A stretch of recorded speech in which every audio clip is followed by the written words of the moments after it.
deebise. Sanumaafuu maaliin ja'a basisin na jajjabeessuu qabda. Maaliif namni an qabeenya san caalaa qabeenyaan dhabe caalaa qabeenya takkaffaa amma dura akka godhee agartanii turtanii qabeenyaan biyya namaa keessatti umrii tiyya naaf inni wajjin dalayne biyyattiin galii waan akkanaatiin nuuf godhi Ibraahim je'eenii dhalaa akka tiyyaa magaalaa Yaman sana irraa deemee adan dhaqee dhadhoo akka tiyyaan irratti hin fuudhe jechuudha. Agartanii turtan daawwattoota kiyya.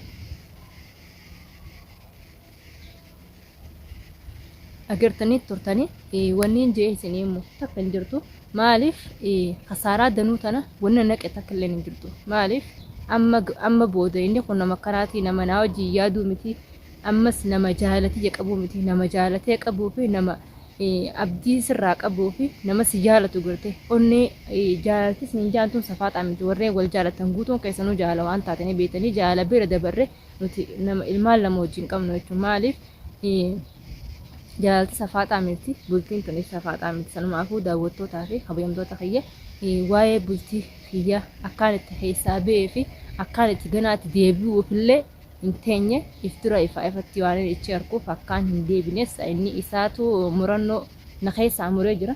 Sanumaafuu daawwattootaa fi kabajamtoota kiyya badii takka hin qabu. Abbaan fedhe yoo na rakkadhe na gargaaruu yoo dhukkube na cinaa dhaabbachuudhaaf mirga qaba. Maaliif obboleessa kiyya haa ta'u ilma alagaa haa ta'u ilma adeeraa haa ta'u lammuma Oromoo taanaan abbaan fedhe na cinaa dhaabbachuuf mirga qabaan isin jaamicaa tokko akkanatti na cinaa dhaabbate akkanatti maalii taatee akkana gadi ta'a minaamin jee bas akka Oromummaa takkana jiraami daawwattoota kiyyarraa tokko jechuun isinii galee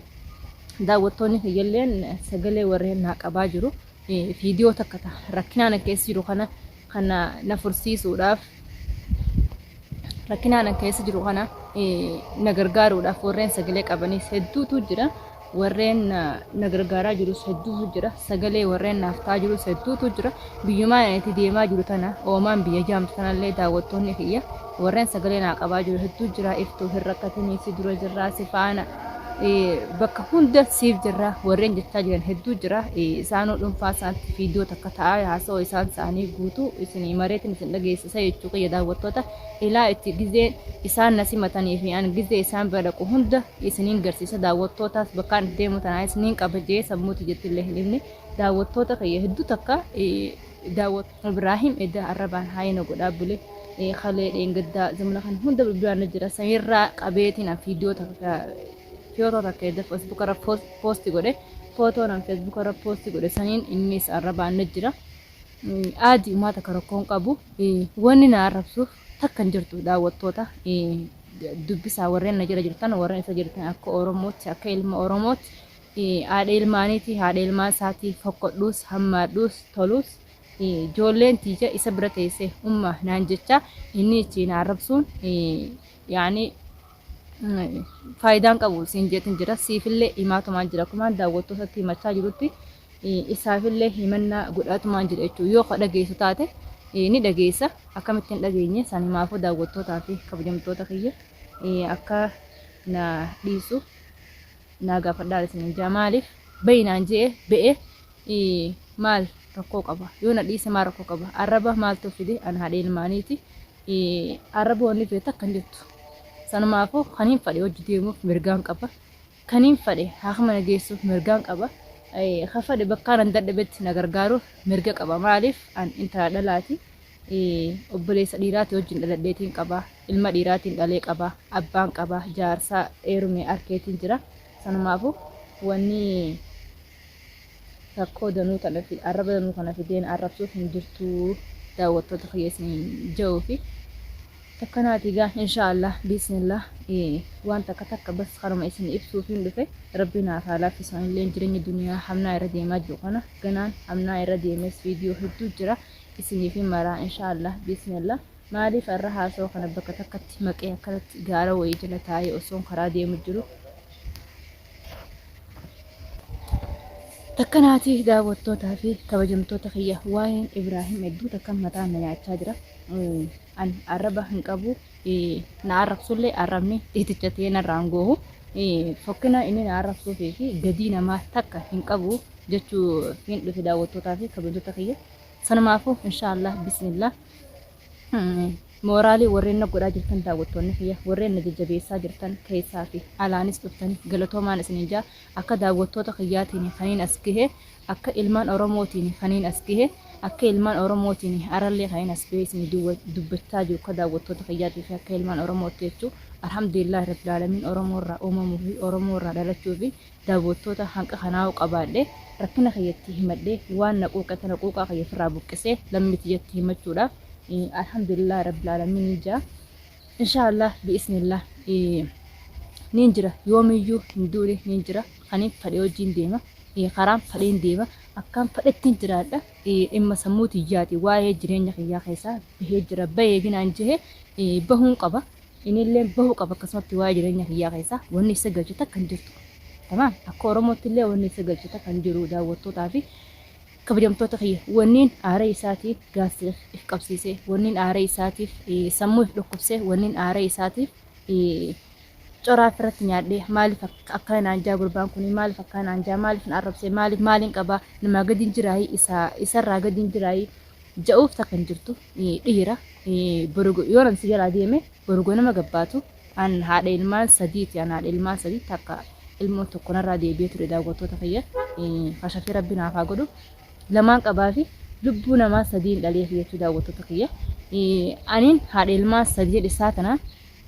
caalaa borugo nama yoo gabbehe Ibrahim Abdallah nama intala dubraa waggaa 10 fudhuu danda'u hayyama siiqanneetiin jira sirraa beetiin jira nama yoo ati fuutallee simti siin duumiti lolee dura kaastee isiin nadhiisee qotee isiin manarra facaasee qotee jettee karaanarra barbaaddachuuf karaa akkatti isaanii itti dhaqaa isaanii itti dhaqattee akkattiin barbaaddatini sanumaafuu karaa fadhinnaa keetii jiraachuuf mirga qabdaa siin beetiin jira an akkaan fadhettiin jiraadha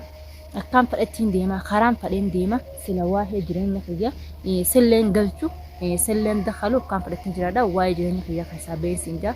kafadhees na haa gargaaru kafadhees haa dhiisu sin galchu maaliif intala oromooti jedheen na gargaaraa jira tamam intala oromooti janiiti daawwattoonni kiyya warreen sagalee naa ta'uu fi warreen karaa kana akkaan deemu takka takkatti na gargaaraa jirullee maaliif takkaffaa intala oromummaatii fi lammaffaa daawwattoota kiyya tamam ammoo akka nama takkaatti mucaan ati garte suuraa irratti na wajjin agartee Facebook irratti post godhe rakkoo hamtuu keessaa akka qabee na baase tamam nama gaafa rakkoo keessaa si baase nama gaafa rakkoo keessaa si baase rakkoo keessaa si baase ati gaafa bolloo dagachuun qabdu maaliif nama hamna rakkoo wajjin deemaa jiru sinii galee saniifuu nama rakkoo wajjin deemaa jiru maaliif an ijoollee oromoo nama sadii wajjin magaalaa sanaa irraa deemne sadeen dhala tokko dhiira anaa wajjin nama shanii daawwattootaa fi kabajamtoota kiyya maaliif ana qofaa miti jechuun maaliif silaa taarifa karaa suudii taate akkuma gartanii namni kumaata maallaqa waamu karaa deemu maaliif karaa oomaa ni takkata karaa oomaan sa'u ni takkata ammas nuti warri bakka dandeenyutti makiinaa koraa bakka silaa muruun dandeenyetti karaa deemuun dandeenyetti karaa naman oofnetti makiinaa irraa bu'aa lafa deemaa kan nuti deemaa itti aduu warraan tanaa as geenyetti daawwattoota kiyya sanumaafuu inshaallah bismillah dilii meeqa keessa nagalchiteeti maqaana balleessuuf illee yaalii muratteeti tamam tayyib kana abbaa ilmaan kiyyaati isaa jaarsa kiyya isaan naaf yaade naaf yaanne daawwattoota maaliif abbaan manarraan bahini yoo teessi deemtee jee kas qoratuutu abbaa mana keetitti malee yoo naaf isa hedduu wal dhabbiin dhufte eessa deemtaa haram deemtaa mixirqisho deemtaa jee kasi gaafatu abbaa mana keetitti malee kadeemseen jee noolii si kannee si gaggeessu kun dhimma biraatiif deema akkasumatti anillee dhimma waaniin fadhee yoo kaniin godhu taate isan galchu maaliif isan galchine akkaan fadhettiin jiraadha akkaan fadhettiin dalagee bula waaniin fadheen dalaga isan galchu jechuudha waa'ee jireenya kiyyaa keessaa illee haa bahu kaniin fadhee wajjiniin deema isan galchu maaliif silaa nama beekotee da mucaan inni suuraa Facebook irratti argasanii maaliif fuularra waa keessee saniifuu fuularraa mitiiti isa jiraa wal baasee si garsiisa yoo fete maal rakkoo qaba ati kan madura dhala fuutee gaasa kan qabne bas dhaabbu wanjaartii namaati ni kaanarra jira inni gocha kanaa dalageef waan akkana hin dalagu jeeti sammuuti yakatatti waa hedduu qoxobse jechuudha amma firraana gabbaafnaan ifin firraana gabbaaftee ni kaan katee akkasumatti hiikamuu mala maaliif jaartiin nama manaan tolti malee alaan hin toltu namni ifin firraa ganna aree baduu mala يخانسا مالف دلي وندسين قافة ربي مش نانين قافته هتغفر أجن أريه سنة معفو داوتو تافي كبيمتو تخية إن شاء الله بإذن الله نفانا طلعنا سنين جها هنقام بكان لك فيديو هدول لفجرة سنيفين كديسة همنا يردي ما جلوس بس سين تكتت تندق أن دعائنا أقول قبل دعائنا أقول بكان يدتنا ربي نجيان سيها جيسو إتشلك زيت ربي دلقاسي فهيرو iftuu teenyaa jaa du'aa inaa godha warreen ammoo deebii karaa ilmooteetii irraa taariban deemne jettanii sagalee naaf fakkeessanii komentii addaa barreessu waa'ee ilmaan kiyyaatii fi waa'ee abbaa mana kiyya dhiisa gubatteen agarree ibiddaan taphattaa jetteetti oromoon nooma gubateetiitu wanooma ibiddi gubeessaniitu madaa san akkatti nama dhukkubu beeka.